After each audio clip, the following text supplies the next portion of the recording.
Satu hari setelah memutuskan untuk berhenti dari sesuatu yang kita anggap negatif dan biasa kita lakukan, gue yakin besoknya masih akan ada godaan, pemikiran, atau tindakan untuk melakukannya lagi. Bisa banyak video yang gue buat di konsep ini. Satu hari setelah berhenti merokok, berhenti begadang, berhenti melakukan pola hidup tidak sehat, banyak. Dan gue memilih untuk membuat video satu hari setelah memutuskan untuk berhenti narkoba. Gue gak mau sotoy ngomong tentang hal-hal yang gue gak tahu. Jadi dengan sangat sadar gue bikin video yang memang gue tahu, dan tidak gampang mengumpulkan keberanian untuk mengungkap bahwa lu adalah bekas pemakai. Tapi gue belajar banyak dari pengalaman gue. Terlalu sayang ilmunya jika hanya untuk gue pribadi. Gue punya kesempatan berbagi, gue ambil kesempatan itu. Jadi begini ceritanya. Gue akan menarik mundur ke masa sekolah. Kita ambil saja masa SMP. Waktu itu gue tidak habis pikir bagaimana cara untuk seseorang bisa hidup layak, memiliki rumah, mobil, dan uang yang cukup. Gue menghitung, lulus SMP nanti umur 15, SMA 18, kuliah umur 22. Lalu umur 23 kerja gajinya 3 juta, 2 juta kepake buat hidup, 1 juta ditabung. Setahun baru kekumpul 12 juta. Rumah 300 juta, mobil 150 juta. Gila, gak ada kesempatan. Lalu gue lulus SMA, sempet kuliah 3 bulan di Gundar, ikut audisi stand up komedi di Kompas TV, lalu menjadi juara di sana. Tapi juara 2. Gue on fire. Umur 19 gue udah nembus dunia entertainment dengan karya. Gue stand up komedi, gue main film, gue main sinetron, gue bikin buku. Lalu hanya berselang 2 tahun, impian yang gue anggap tidak akan tercapai sudah gue miliki semua. Gue punya rumah, gue punya mobil, gue punya uang, dan gue fame. Di dunia entertainment, semuanya adalah easy money. Tidak ada pekerjaan yang sulit di sana.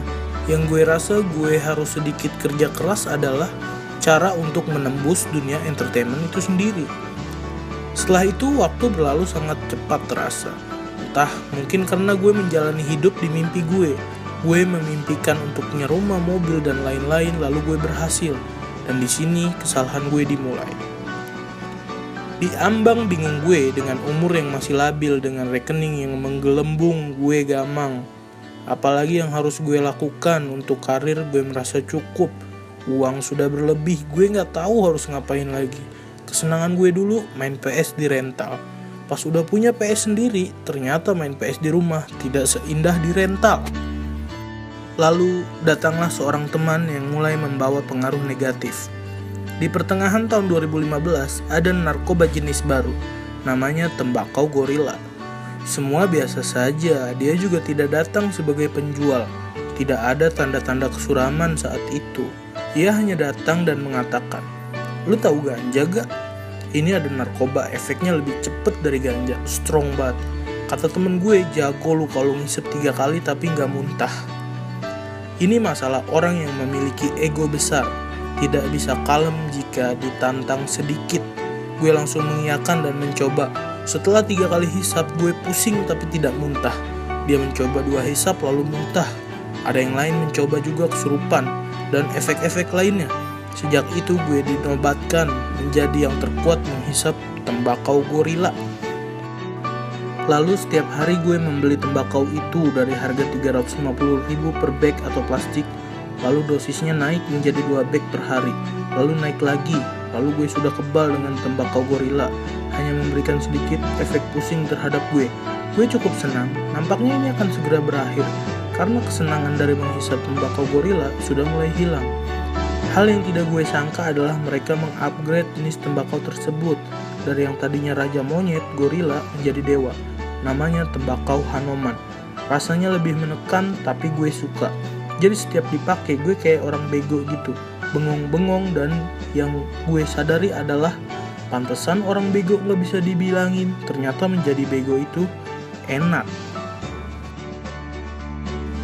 Gue pakai hampir setahun, aman-aman aja, karena selain gue mainnya bersih, di Indonesia sendiri belum ada pasal tentang tembakau gorila dan Hanuman tersebut. Jadi secara harfiah gue pernah pakai narkoba, namun secara hukum enggak. Sesuatu terasa tidak benar. Teman-teman seangkatan gue sudah pada maju jauh di depan gue. Ernest, Ari, Kemal, Babe, semua teman-teman yang tadinya beriringan sama gue sudah tidak sejajar lagi. Mereka maju dengan kesadaran mereka, gue stuck dengan bengong dan bodohnya gue. Juga tidak terasa sudah 250 juta gue habisin untuk beli tembakau super itu. Melelahkan. Gue lelah berkutat dengan sesuatu yang membuat gue tidak maju. Lalu gue berspekulasi sepertinya gue sudah harus mengakhiri semua ini. Gue butuh bantuan, tapi gue malu cerita kalau gue adalah pemakai.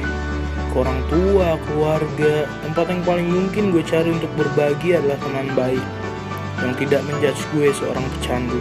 Beruntung gue punya mereka mau nemenin gue berhari-hari untuk mengalihkan gue dari pikiran-pikiran terhadap narkoba. Gue juga berpikir bahwa gue tidak bisa selalu bergantung pada mereka. Akhirnya gue mengingat-ingat kembali apa-apa saja yang dulu gue lakukan untuk mengisi waktu sebelum gue tersentuh narkoba.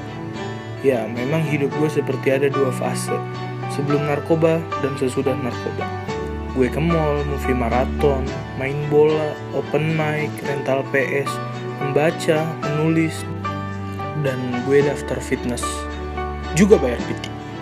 Banyak orang yang berkomentar kenapa harus bayar personal trainer mahal-mahal. Gue biarkan. Dia nggak tahu apa yang sudah gue habiskan sebelum ini.